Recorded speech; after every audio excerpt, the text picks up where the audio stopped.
The bills are stacking up. The account is lower than it should be. You've done the math a dozen times hoping the numbers would change, and they haven't. You're making decisions you never thought you'd have to make. Which bill to delay, which necessity to cut, how to stretch what's left further than it was ever designed to go. And the shame of it is almost worse than the stress. Because you're a woman of faith, you tithe, you pray, you believe in a God who owns the cattle on 1,000 hills.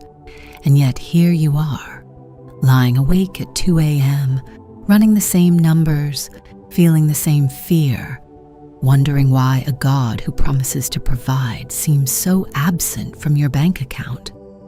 But what if your financial pressure isn't evidence that God has abandoned you? What if it's actually one of the most intimate and strategic things He could allow? Because He's trying to shift something in you that comfort and abundance never could. Matthew 6 verse 24 says, "No one can serve two masters. Either you will hate the one and love the other, or you will be devoted to the one and despise the other. You cannot serve both God and money." Jesus didn't say that to condemn people who have money. He said it because He understands the human heart's tendency to transfer its trust, quietly, subtly, without even realizing it, from God to financial security. And the only way to discover where your trust actually lives is to remove the thing you might have been trusting instead of Him. Think about the widow of Zarephath in 1 Kings 17. She was down to her last handful of flour and a little oil, literally preparing what she believed was her last meal. And God sent Elijah to ask her to give it away first. Not after she had enough, not when it was comfortable, in the middle of her scarcity. And when she obeyed, the jar of flour was not used up, and the jug of oil did not run dry until the drought ended. God didn't remove the pressure before proving Himself faithful. He proved Himself faithful inside the pressure. Here's what God is doing in your financial wilderness.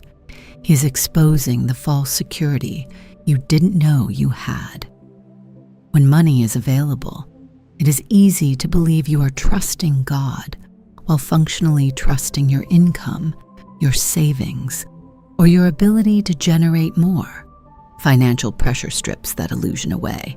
It removes the cushion between your faith and your fear and forces a real question. Do I actually believe God will provide, or have I just never needed to find out? Proverbs 3 verse 5 says, "Trust in the Lord with all your heart, and lean not on your own understanding."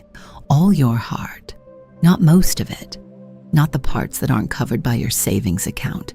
He is developing a generosity that only desperation can birth.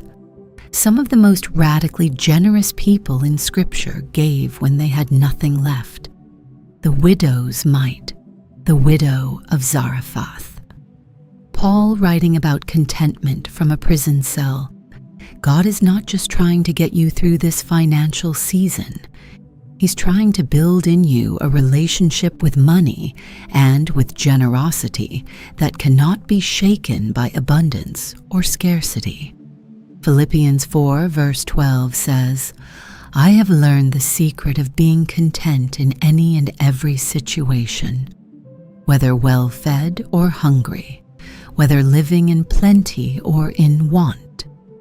Contentment in scarcity is not natural. It is supernatural, and it is learned. He is repositioning your provision. Sometimes financial pressure is God's way of closing a door you wouldn't have walked away from voluntarily.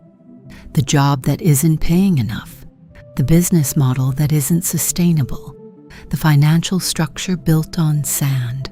God allows the pressure to build until the movement becomes necessary. What feels like a wall is often a redirect. You are not in lack because you are unloved. You are in this season because God trusts you with the refining process, and because what He's building in you through this pressure is worth far more than the comfort of a full account. He will provide. He always has. He always will. But more than your provision, He wants your trust. And sometimes the only way to have both is to let the pressure reveal which one you've been living without.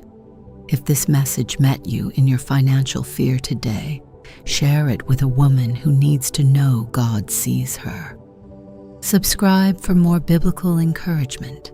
And remember, God is not just your provider, He is your provision.